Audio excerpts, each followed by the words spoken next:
Ini adalah Ferrari Portofino M. Dan biarpun ada huruf M-nya, bukan berarti dia hasil selingkuhan Italia Jerman, terutama sama mobil Jerman yang ada nama M-nya. Sebenarnya ini Portofino baru, tapi mungkin nggak kelihatan baru, kelihatan sama kayak yang pernah kita coba di sebelah situ.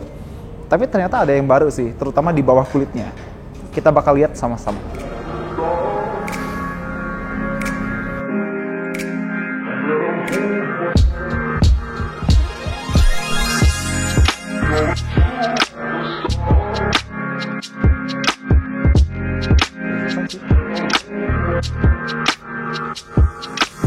Ya sebenarnya bukan Portofino baru sih, jatuhnya Portofino facelift. Tapi kalau misalnya Ferrari bilang, ini Ferrari Portofino facelift, terlalu generik, kurang Italia. Makanya Ferrari bilang ini Ferrari Portofino M. M-nya sendiri artinya modificata. Jadi nama lengkapnya Ferrari Portofino Modificata. Italia banget kan? Terus apa yang beda dibanding Portofino kemarin? Bumper depannya baru dan ada lip carbon fiber di sebelah situ. Dan untuk versi yang ini, mobil yang ini udah dilengkapi sama paket Ferrari ADAS, Adaptive Driver Assistance System. Jadi dia udah punya adaptive cruise control, kamera 360, blind spot warning, dan lain-lain. Mungkin kayak, Ferrari kan mobil balap, ngapain pakai gituan? Gini deh, nggak ada satupun orang di dunia yang pengen Ferrari lecet, apalagi nabrak. Makanya dipasang beginian. Terus mobil ini, mobil yang kita lihat sekarang, dia pakai cat spesial namanya Bianco Cervino. Bianco tuh bahasa Italia putih ya, dan dia pakai cat 3 lapis, pokoknya begitu. Dan di Ferrari Portofino M ini, dia pakai pelek dengan optional diamond wheels, jadi finishingnya mengkilap kayak diamond, berlian. Terus ventilasi di sini ada carbon fiber lagi, dan karena ini Ferrari Portofino, dia sebagai GT yang paling base dari Ferrari, dia pakai kombinasi 2+2, 2 jok depan, 2 jok ekstra di bagian belakang. Sekarang kita berlanjut ke belakang. Di belakang sini dia dapat bumper belakang baru dan diffuser baru, plus knalpotnya baru, sedikit lebih compact daripada Portofino yang kemarin, tapi masih agresif dan masih kelihatan Ferrari banget. Dan karena ini Portofino, atapnya bisa dibuka tutup dengan waktu sekitar belasan detik, kalau nggak salah sekitar 14 atau 15 detik, dan bisa dibuka tutup sambil jalan asal nggak lebih dari 50 km per jam.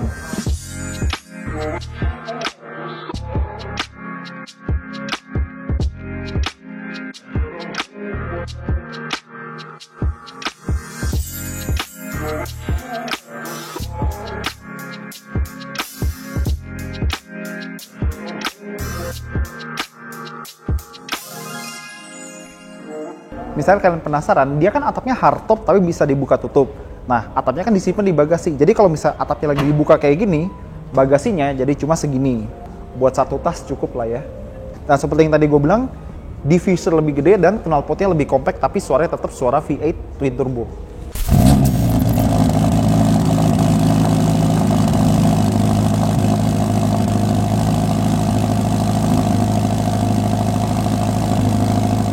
Oke, sekarang apa bedanya Ferrari Portofino M yang baru ini sama yang kemarin?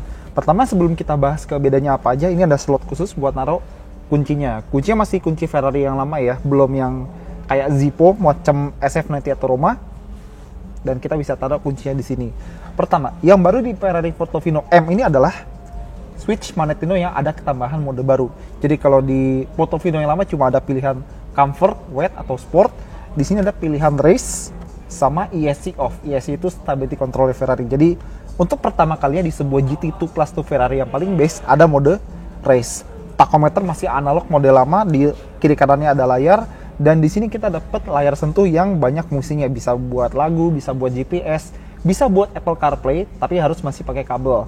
Dan Ferrari yang ini, Portofino yang ini, dia udah pakai jok yang bisa panas dan dingin kayak dispenser. Tapi kalau misalnya di mobil lain kayak ya mobil eksotik lain, ada tombol buat ngatur, joknya pengen panas, joknya pengen dingin, itu kan pakai tombol. Di sini kita harus masuk ke menu layarnya, sedikit ribet. Jadi ada menu comfort, pilih seat, nah baru kita bisa atur mau joknya didinginin atau diangetin. Dan kalau nggak mau ngatur lewat layar, jok panas dinginnya juga bisa diatur pakai tombol di jok. Dan ngomong-ngomong anget, di deket headrest itu ada lubang itu bisa ngasih angin anget ke belakang leher kita, kayak ditiup gitu. Biar kalau misalnya lagi malam-malam atau tidak dibuka, biar kita nggak kedinginan. Jadi ada angin hangat dari belakang leher kita. Terus sisanya di sini benar-benar apa yang bisa kalian harapkan dari sebuah Ferrari. Bahan-bahan eksotis, kulitnya bagus, jahitannya bagus, dan buat Portofino M ini joknya sedikit lebih tipis daripada yang lama. Dan by the way pastinya joknya udah elektrik ya buat maju mundur dan lain-lainnya. Dan Seperti biasa, sennya model tekan seperti Ferrari lain, dan di sebelah kiri ada tombol suspensi. Ini bukan buat ngaktifin suspensi yang lebih stiff atau kaku buat mode sport. Bukan ya, justru sebaliknya. Suspensi ini buat ngaktifin mode bumpy road. Jadi kalau ketemu jalanan yang nggak nyaman, yang nggak halus, pakai ini biar bantingannya nggak terlalu menyiksa banget. Dan seperti biasa, pedal shiftnya carbon fiber dan gede banget. Enak main ini, bener. Dan bentuk AC-nya itu masih kayak afterburner jet tempur atau bahkan kayak knalpot mobil. Ini keren banget. Dan buat penumpang yang suka bikin TikTok atau Instagram story betapa kencengnya mobil ini, ada layar di sebelah sini yang bisa nunjukin RPM, kecepatan, gigi, atau kalau mau driving mode dari Magnetindo-nya juga bisa. Terus kalau kita turun ke bawah, di sini ada AC dan seperti biasa 3 tombol ya. Kalau kita tekan R, ini untuk masuk gigi mundur, dan kalau mau netralin Ferrari, itu pedal shift-nya kita tekan dua-duanya bareng-bareng.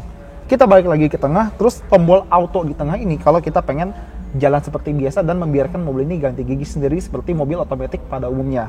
Dan ini launch untuk launch control. Lagi-lagi ada keanehan dikit karena biasanya Ferrari nulisnya PS, power start. Cuma ya udahlah, power window udah di sini, ada cup holder, ada laci, tapi kecil, satu USB buat Apple CarPlay, dan seperti tadi gue bilang,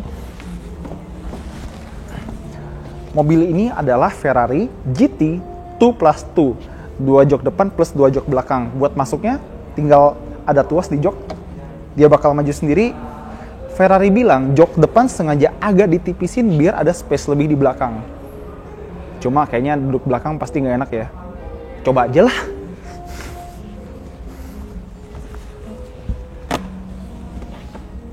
Udah kejepit, nggak enak, nggak mau.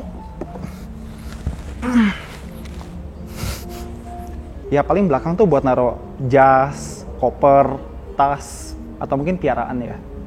Kita lihat mesinnya.